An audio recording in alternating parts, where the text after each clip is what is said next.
Retail therapy is back, baby. Woo! I am so excited that this special segment of Rooted in Retail podcast is back. We are giving therapy to retailers, and these are special segments that we do, 6 episodes each. If you didn't watch the last round of retail therapy with my therapist, Rhonda Renee, then you're going to want to go check those out. I heard from a lot of people that that's their favorite segment of the show. They love the retail therapy show. We all need a little therapy, right? And we flip the script and I bring in a therapist, quote unquote, who's really a business consultant, strategist, somebody who could really work through these challenges that we have in our businesses. And with the new season, we always change therapists. So I have a brand new therapist today, which is a dear friend of mine. She's so incredibly talented and smart. Kareen Walsh is here with us, and she is giving some therapy on today's episode with Andrea Spresser, who owns All About You. And Andrea, I'm sure you can relate to this. I can so relate to what we talked about with Andrea in her episode today. She had a vision of where she was going with her store. She had a plan. Her plan had a plan. She knew what was happening. And then all of a sudden, some things happened and she kind of pivoted over here and learned some new things. It was like, wait a second, I don't know if I want to go do that other plan. Maybe I want to do this plan. But if I do this new plan, do I look like a failure? Is it okay that I'm going to do this? But am I supposed to be over there? What am I supposed to be doing? And oh my goodness, I'm being mysterious. So you listen to the episode and learn all about what the plan was of where she's going, because I have a feeling majority of our listeners can really relate to Andrea in the challenges that she's had and the thoughts she's had through this transition. But she's evolving. We're all evolving. It's just the course of running a store and being human. And so you're going to love this conversation today. Now, speaking of evolving, my therapist, Kareen, is also speaking at Evolve. She's one of our speakers and will be participating in the full conference. I feel like she's going to have a bunch of fans because they're going to love her from these episodes. Just you wait. Oh man, these episodes are really good. So if you are going to Evolve, make a point to say hi to Kareen and go to her session, and you're going to learn so much from her. She's just amazing. Now, because this is her first episode with us, I do want to read a little bit more about Kareen, tell you a little bit more about her so you can learn more about my therapist. Kareen Walsh is a visionary business and people strategist, author, podcaster, investor, and 7 to 8 figure entrepreneurial guide. With nearly 2 decades of experience, she excels in optimizing performance across industries, helping C-suite executives turn their vision into action, often achieving 10x ROI. Kareen also collaborated with trillion-dollar companies like BlackRock and startups like Pure Vitality, focusing on aligning strategies with values and integrating conscious leadership for sustainable growth. Her mission is to help clients evolve their personal and professional lives by aligning their strategies with core values, integrating conscious leadership, and incorporating holistic health practices for sustainable growth. She accomplishes this through her business, Revampologist, providing consulting and coaching services to help leaders of industries bust through fear, avoid overwhelm and burnout by leveraging her Evolve methodology, her Hey Kareen app. And her Hey Kareen app is Kareen's new way of allowing you to carry her around in your pocket for on-the-spot guidance as you are taking action in your business. I love the Hey Kareen app. You're going to probably download it. Hear from Kareen, learn more about her, and then go get her app. I talk to her every single morning. You could go to heykareen.com to learn more. And let's dive into retail therapy.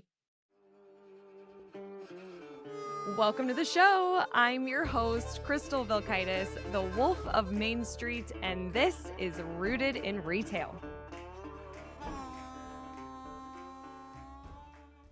Oh my goodness. So welcome to season 2 of Retail Therapy, where we give therapy to retailers. However, we're not actual therapists. We are playing them on TV. If you do need help, we encourage you to reach out to somebody in your local area or online. But this is for entertainment purposes as well as to really help our retailers in these challenges that we all have running a business. It could feel really isolating. We could feel really alone and stuck. And I will tell you, the 6 guests that we have for season 2, I could so relate to every issue that everybody is having.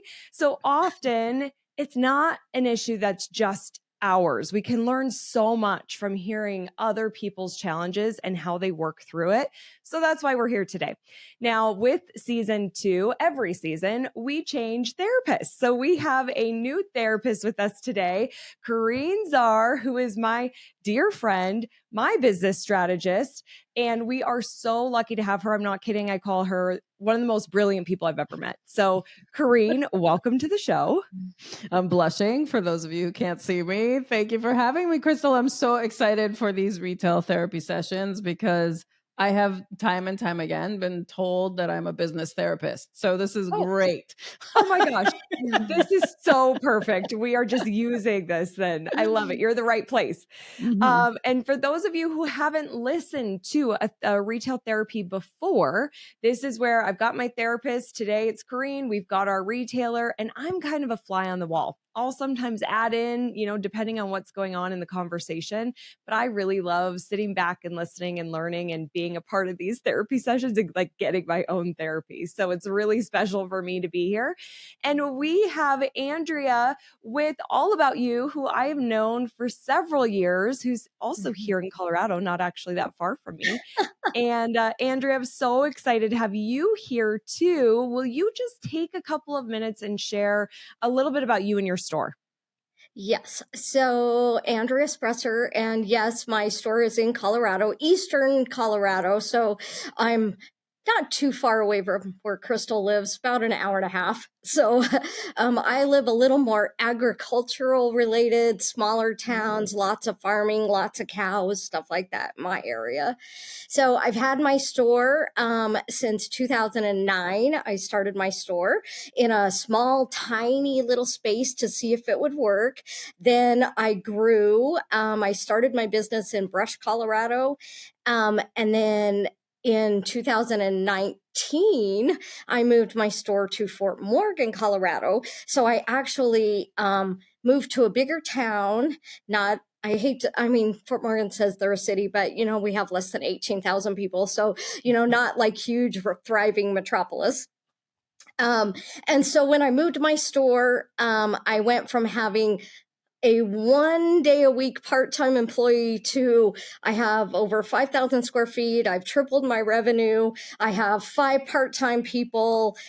So, as we grow, I think we always say new levels, new devils. So lots of ways to have to figure it out. And so some of what I wanted to talk about today is, so over the last, we all know COVID came, went, it was right after I moved. So I've really struggled to figure out what's the norm in my new store because it's not anything like it was before I moved. And then we were closed and then we were open and then we had all these challenges of retailers. And so I really stepped out of working in my business in the last 4 years to working just totally on my business. So, writing operational plans, writing, different things, getting my inventory under control, getting a new inventory management system, onboarding coaches, going through all this stuff, working really hard, having a manager, having employees. And about 2 months ago, my manager decided to retire. And so I thought,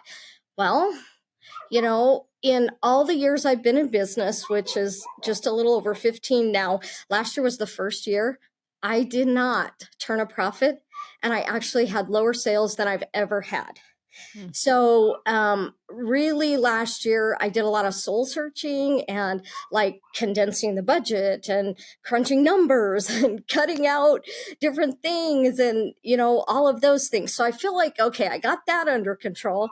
But then in the last 2 months, since I haven't had a manager, I've kind of stepped back in to my business more as being on the floor and, doing more day-to-day operations that I hadn't done for a long time. And my struggle is I really love it. And I feel like I'm reconnecting to why I started my business and that I love my business and what it was I loved about my business. Not that I didn't love it, but, sometimes I feel like there's my struggle. Is it that I've re-engaged because I've taken things back over that made me feel the passion of love about my business? And is this going to be short term? Like, should I be worried that now maybe I should rehire someone? And so that's kind of where my struggle is like, so what if I don't hire someone? And what if I step back in? Pros, cons, like, am I doomed to fail? Or maybe it's start over and reinvent. I don't know. That's kind of my whole, like, what should I do? I don't know. Okay. I love the crossroads. I love it. Well, here's the thing. I first want to commend you because to be in retail and have a business and to scale it to where you are today, that is amazing. So congratulations, even though you may have had an off year in this past year, but I think it sounds like that off year is what has created this awakening for you to realize, like, what am I in this for? And why do I own this business? And what do I want to do with it? Which are questions that I absolutely love, because I feel like that's the soul searching we go into as entrepreneurs who own everything from end to end. It's like, who do I want to be now? Right. So when you first built the business and first started putting it out there and then seeing this opportunity to scale it, and then you built this team and now you have so much to manage under your belt, at any time you have the choice of what you want to do with it, which is the most beautiful place to be. And I think that way you are questioning and what it is that you want your role to be now, so that you can either reignite the passion about why you're in this in the first place, or even discover what else your client base might need. With such a tight market and someone coming, your buyers coming through and coming to you, you're there to serve. You're a staple in the community. And so I think it's great that you went back into a bit of operating in your business, because I feel like that is the biggest lessons to learn as to what else you could be doing as part of that business. But I also feel like it's the best way for you to assess the role you actually want to play. Even though you had the amazing role of owning and sitting on top of your business and then bringing in operations, which is what I encourage clients to do all the time, just to feel the detachment of the doing to then design the role you want to play. I'm curious about the things what do you truly love, right? So the way we want to assess our roles always is from the place that lights us up the most, because you literally can go higher for the rest. You've proven that. So what is it that you love right now about the work that you're doing and that you want to continue to do? Do you think you can answer some of the high level things that you love the most? And that's sort of the funny thing is, and I think you touched on something too, that, everyone talks about you have to get to this higher level and you have to be the CEO of your business and you have to own it and you have to, drive all of the things that happen. But no one ever talks about somewhere in the messy middle, it's really hard, and it was really hard the last few years. And so my thing is, when I kind of took that higher level and stepped out, I think I missed the connection between what I love and why I buy the product and who I think of and customers when I'm buying the product, and that total connection and piece of, I absolutely love this. Maybe it's not a big seller, but it was like my It's favorite creating thing. the So I wanted to experience. do it. Yeah, And you're so, attached to the yeah. experience. And so like the last 2 months, I've like stepped into like redoing my front windows, and I haven't done that in like 5 Oh, years. beautiful. And like, Yeah. I'm like, Yeah. oh my gosh, I just forgot how much I love merchandising. Like, Great. I love putting my, collections together. And even though I don't feel like my staff do a bad job, or I don't feel like they haven't, followed my direction, but sometimes I feel like I've stepped so far out that where I see my business is not always the same focus that someone else sees my business. And so what I've absolutely loved in the last 2 months is being able to step back in and be like, okay, this is my vision, and this is how, I'll give you creative reign, do it, here's the things, I'm not going to come back, I'm not going to change anything, I'm not going to do that. But that's that love. Like, I just love it. I love now, I feel like it's a different love, I gotta say. Like, coming in the last 2 You months, have I an feel like I love my appreciation. business. This is why I love my business. Right. Say goodnight to her every night, before I leave Yeah. her, you know. But where I felt in the last like 4 years or so is like, is there a higher purpose? Was I meant to do something else?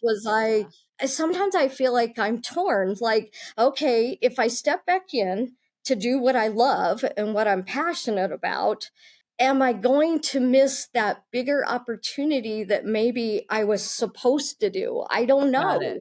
Okay, so you're kind of like shoulding all over yourself is what I like to I say. Like, am. should I, right? Here's the beauty. It's like you've chosen this business for a reason, and it sounds like you've gotten back into this business, in this role from Sarah, in a like it's almost serendipity that your manager retired, so that you could actually go feel the feelings again as to why you have this business in the first place.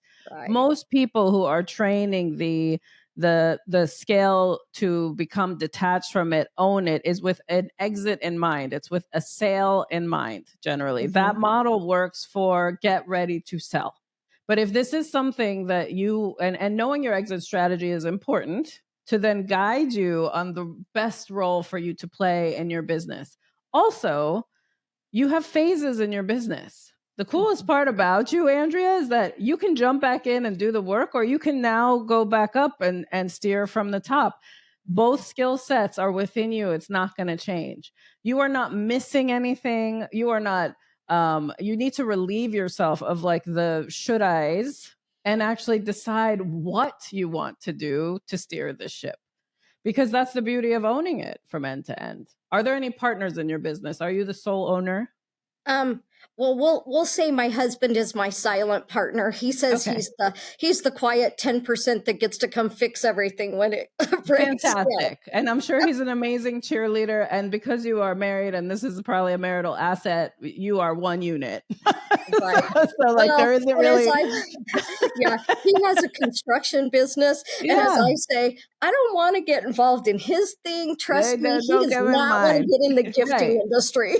Yeah, but outside partnership is what I was concerned about, more from a decision making standpoint, right? Yeah. So how do we decide the role we're meant to play in our business at any given time is really when you're the sole owner of it, truly, like you're the owner and you get to decide how it operates.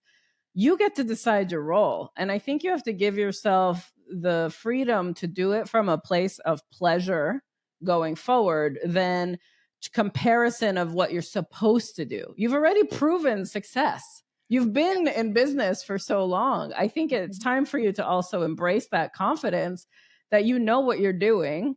You just have to decide where you want to take it and how you want to play with it now. So if you were on the trajectory of an exit, like wanting to sell this business, then yes, I would say you'd want to find a manager again, replace in that role because you're ready to move on to something else. But what I'm hearing you say is, I freaking love my business. I love doing the merchandising. I love buying for my clients. I love creating this experience.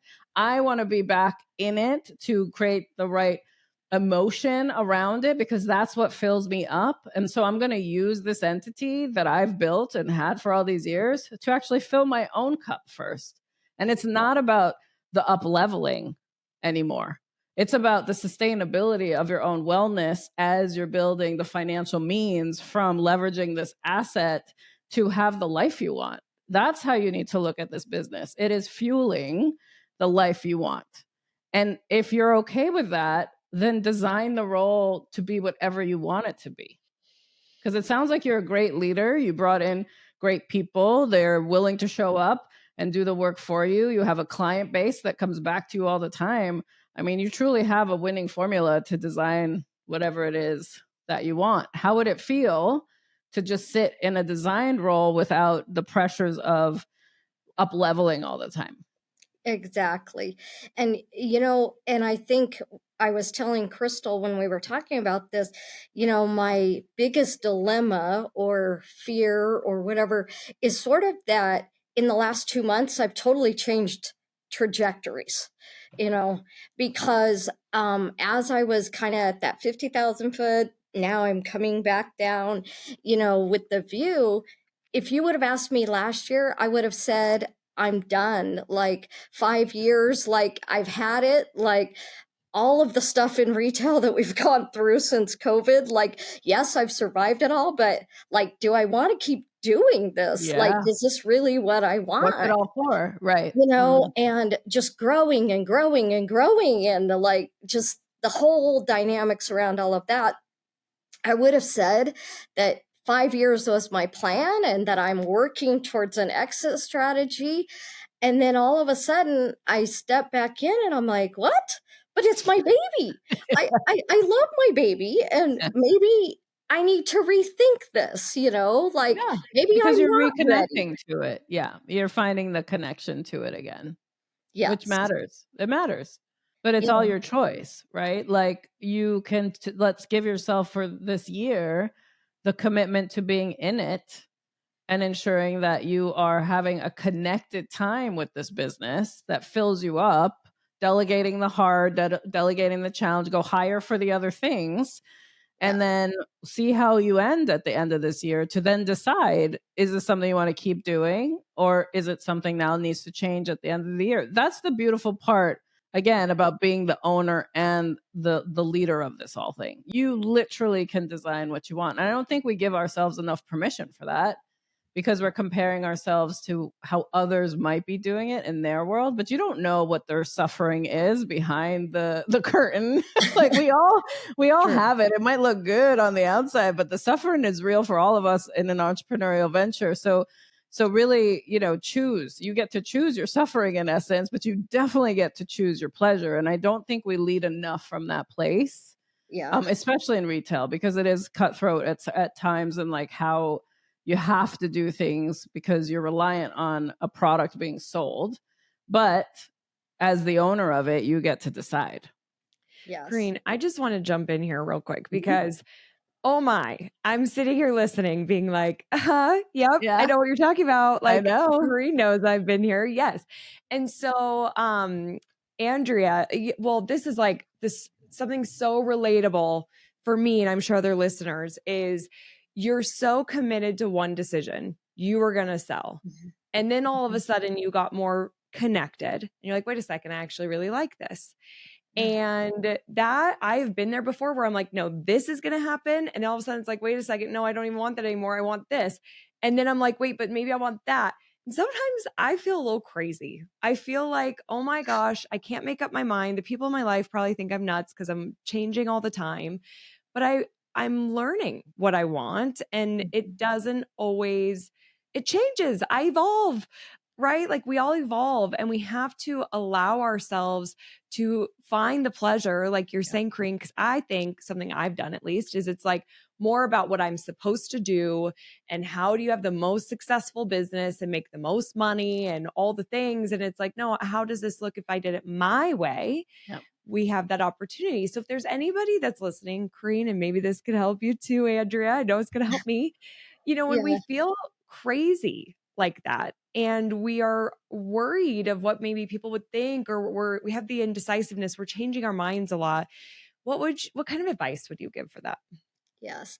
Well, and I feel like, what we hear so much from people is you have to step back and you have to put all these things in place and you have to hire all these people and you have to outsource all these things because that's how you become successful, so that you can work on your higher level things and that you can move the needle forward and everything else. But I'm like, I'm 15 years in. I feel like I built this structure like I wasn't enjoying the structure.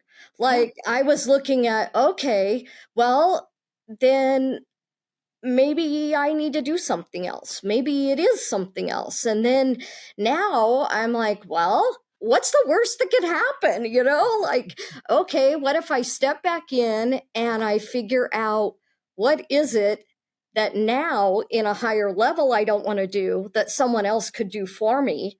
If it's even needed. Because sometimes, Andrea, it might not even be needed, the high level position, if there's a way to integrate both in your role. So so just to answer Crystal's question on when I hear this term crazy, it is not crazy. You are in an abundant multiple choice situation. Like you really have to reframe it for yourself, is that what you're actually displaying for yourself is you have choices.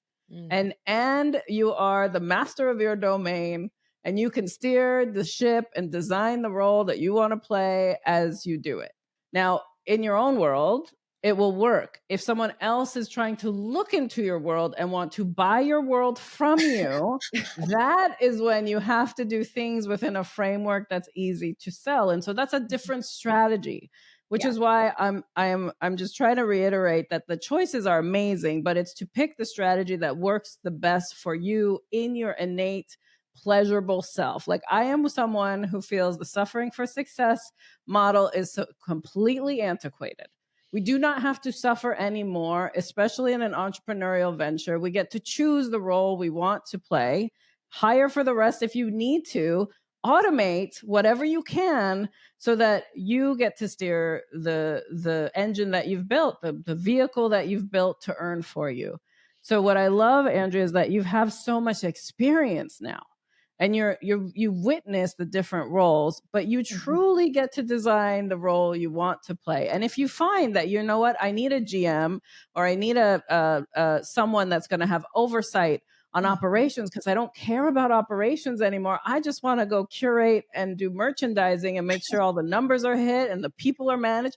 Go hire for the tasks you no longer want to play. And I've done this exercise with Crystal before and her team. I have this CEO conundrum quiz that you can go take. It's at heykareen.com/CEO.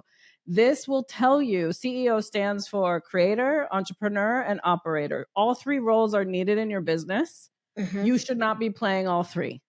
So when you discover which one is most aligned with that like pleasure point of the things that light you up, then it gives you clarity on, okay, this is who I need to go find. This is who else I need to go and make sure is part of my team to take on those tasks that just drain me. You know, example for me is like all the accounting function, the invoicing, the contract management, that stuff used to weigh me down. Now, do I love the money coming in and for every deal I make? Hell yeah. So, but I want to be in front of my clients and go sell. And then I delegate to my team to operate. Right. And so I'm more entrepreneurial. That's the E in the CEO conundrum. But I had to go find my operators to handle the things so I could stay in my pleasure point, right? So I'm just giving you the construct of, obviously there's a framework you know about if you're trying to sell the business. Great. You've proven you can do that. But now you're kind of wanting to be reconnected to the business. And I'll tell you that you will probably grow and scale faster being better connected to the business because you have the framework of both to then know how to leverage and make it happen with ease while enjoying the ride. Yeah, because I think, you know, in the last couple of years, that's been the struggle, is that I didn't have somebody that would have been able to onboard all the new processes that I did. So I had to own that and I had to do that. So then that's where I felt like I lost part of me in that was was not in the creative business. Space. Yeah.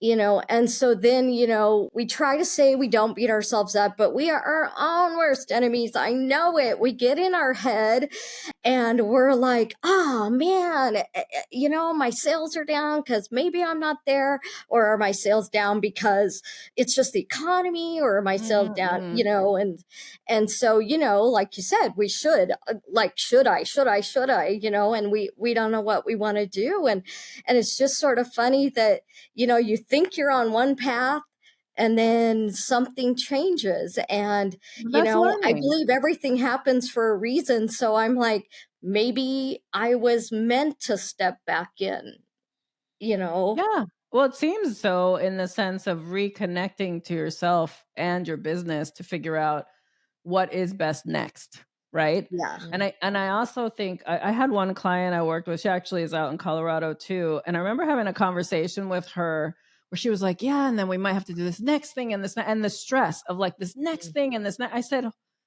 "What if you just pause and do a sustainable year? What would that feel like for you to just keep it the same? Why does it have to grow this year? Who told you it had to grow this year? Is there money in the bank? Are you earning something?" I'm not saying go into the red, right? But I'm just saying, what if this year was a sustainable year and you stop pushing this extra energy to make this more than it was, so that you have discovery time for where you want to spend your time to lift you up and be inspired again? Like, it is so important for us also to be okay with, oh my gosh, I was in the green all year. Same exact results as last year. Go me. Like, that's huge in entrepreneurship, and it's huge in retail to even just keep a status quo. You have to decide, you get to decide the goals you're trying to hit. Nobody is measuring you. Yeah. Nobody. There's Just nobody out myself. there, Andrea. You're Just doing it to myself yourself. in my own little Yeah. head. So what I would encourage you to, and so here's the retail therapy side of this, is like, change your oppressor in your mind to your cheerleader. Right now, you have an oppressor in your mind that's telling you you are not enough and everything you do is never going to be enough and you have to hit these numbers, etc. That is a choice to let the oppressor drive you to do things that are more painful. And what I suggest is you move that oppressor into your cheerleader, where it's like, yes, you showed up today and you actually lit up because you merchandised and you sold to that client and you got that window set and you went and purchased this product that 10 clients are going to love. Like, cheerleader. See what it would feel like, even just for a quarter.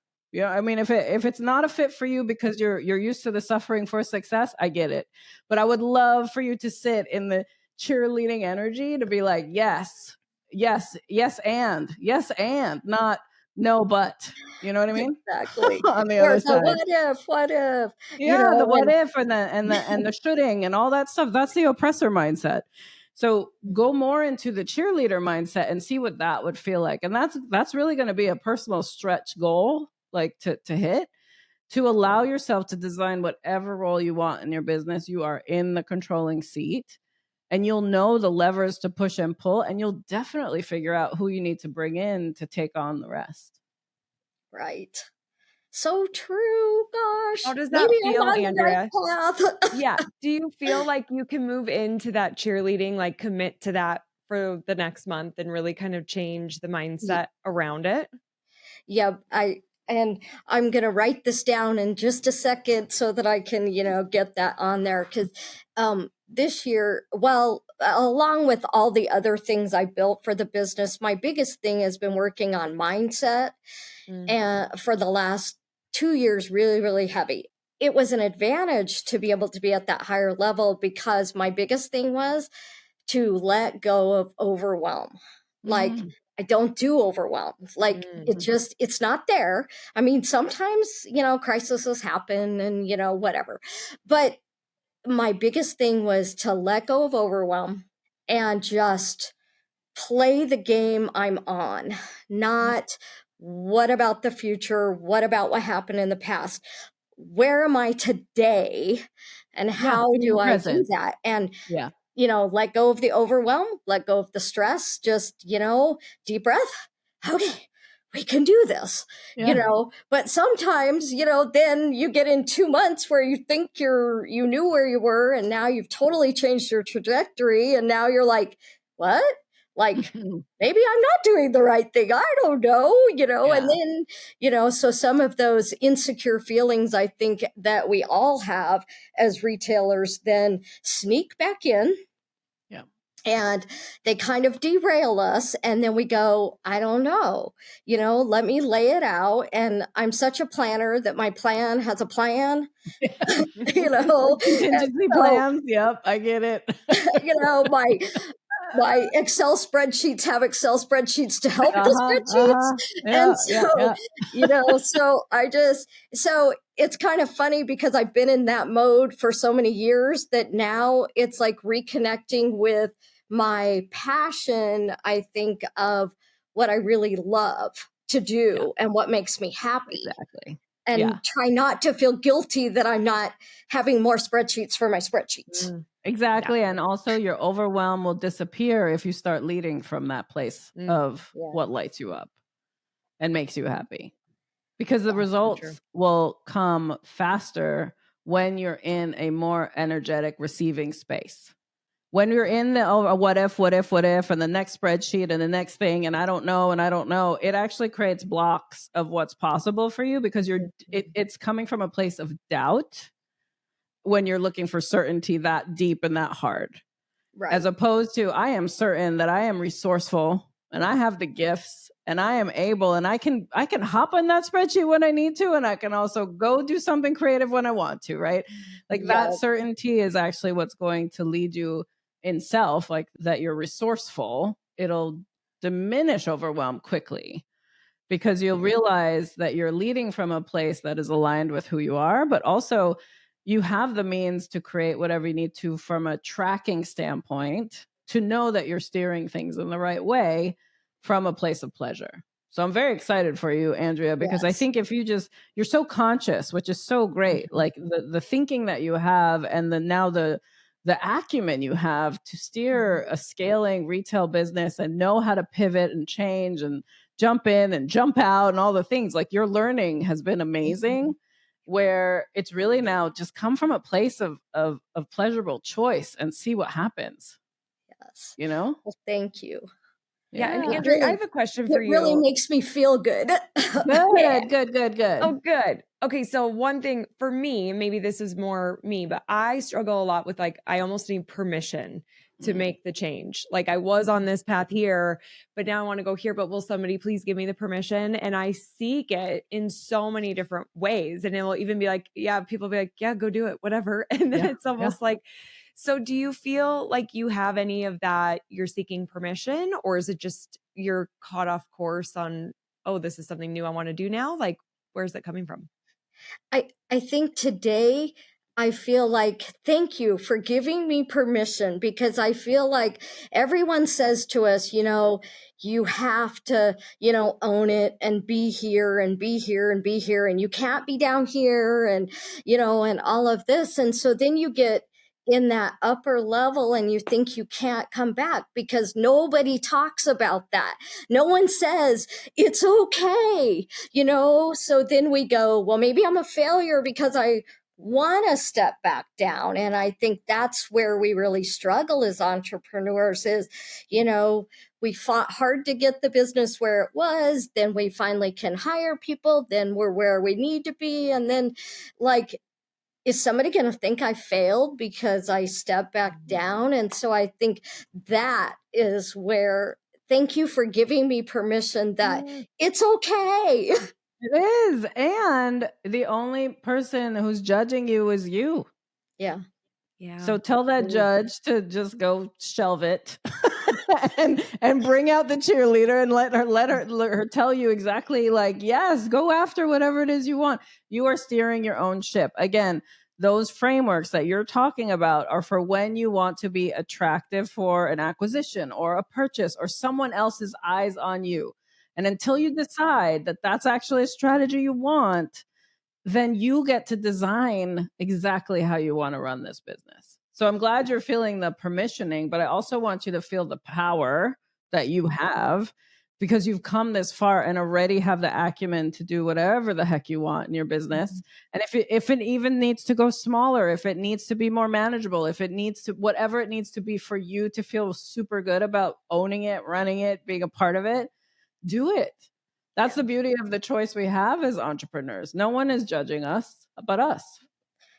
I know. We're Yeah. our worst critics, I'm telling you. You can be, Well, but that's also you could change. Yeah. and I feel like that's powerful. Like I'm sitting here thinking about that of like, we're the only ones that are judging ourselves. So if Yeah. I'm fearful to go do something, but I'm scared what other people are going to think about me, but really it's me judging myself. It almost feels like it's safe for me to be like, but they're going to judge me. So I lean Yeah. on that to protect To myself to stop not do it. trying. Yeah. Yeah. Yeah. But Yeah. then that builds up because you want to go do something. And that when you don't do it and you don't do it and you don't do it, there are a lot of different things can happen out of that, but you can start enough time goes by. There's a lot of regret.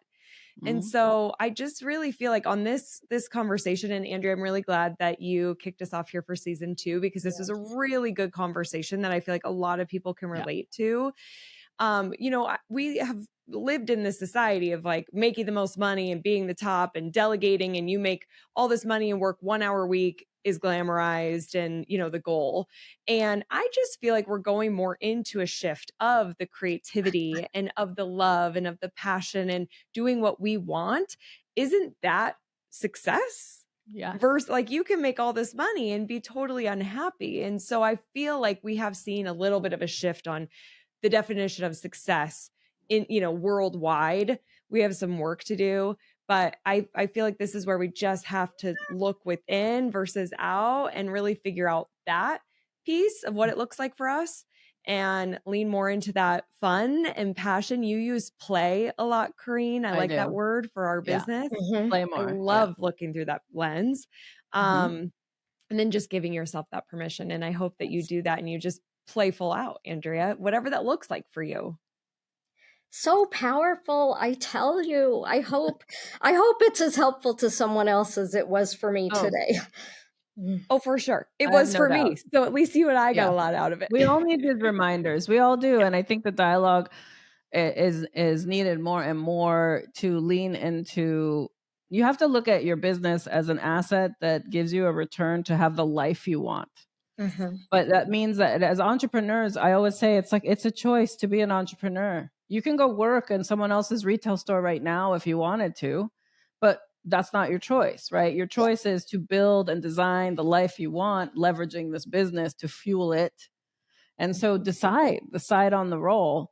That's the power you have, which is a beautiful thing. So I'm so glad that you brought this to the table for discussion today, and I'm super excited to see your progress and see you at the Evolve event too, and hear how it's going by that time. But it's been such an honor to be able to speak with you today, Andrea. Thank you so much. Yes, thank you. And Andrea, as you know, as a listener of Retail Therapy, I always like to end with asking my retail guest what one piece of advice do they have to give to retailers listening. So what advice do you have for anybody that's listening? One piece of advice. I think something that just keeps going in my head, and something you just touched on, is that we get this vision in our head about what success looks like, and that we have to have a certain thing and we have to do a certain thing. And sometimes I think it's not what connects us to our love. All the money in the world might not make you happy. Lots of employees or other people to do the things in your business may not make you happy. So I think it's reconnecting and always staying connected to the passion of what brought you here as an entrepreneur, or even what made you start the business. And I think for me, that's that passion that I've rediscovered in the last 2 months. And so I think, don't let someone else's success ruin your thought of success. Oh, I love that. So good. Great so way good. to end the episode. Andrea, how can people connect with you and learn more about you? So I have a Facebook page. Although now I'm like, so it's all about you. I think it's FM Fort Morgan. I'm also on Instagram. If you hop on my page, either one, Instagram or Facebook, I do have a website, but I'm not as good as keeping it up. That's a source that might have to get sourced out this year. And so, and I'm almost always in the store, and I'm always doing live. So people are always seeing me, on either Instagram or Facebook. So love it. We'll link to all this too in the show notes. And Kareen, how can people connect with you and learn more? Yeah. So heykareen.com is where you can go ahead and download my Hey Kareen app and get on the fly business coaching as you need it through my AI. But then to connect with me directly, I'm also on Instagram at Kareen Z Walsh. And then just email me, message me, DM me, however I can support is the best way to stay connected and see how I can serve. Yes, I have to just double tap on the app because I use it every morning. I talk to Kareen every morning. It's better than ChatGPT in my opinion because it's her experience. I love it so much. So get the app. Ladies, this was such an amazing conversation. Thank you so much for being here. thank you. Thank you. Awesome. Everyone, remember that I'm rooting for your success. Have a great week ahead. Bye. Okay, I have exciting news to share. The Rooted in Retail Mastermind is launching this January. It's your chance to connect deeper with me, the retail pros from the show, and an incredible community of resilient retailers, both online and in person, with several meetups throughout the year. Get on the waitlist at rootedinretail.com/waitlist. And don't just listen to the show, be a part of the magic and grow your store with us. I hope to see you there.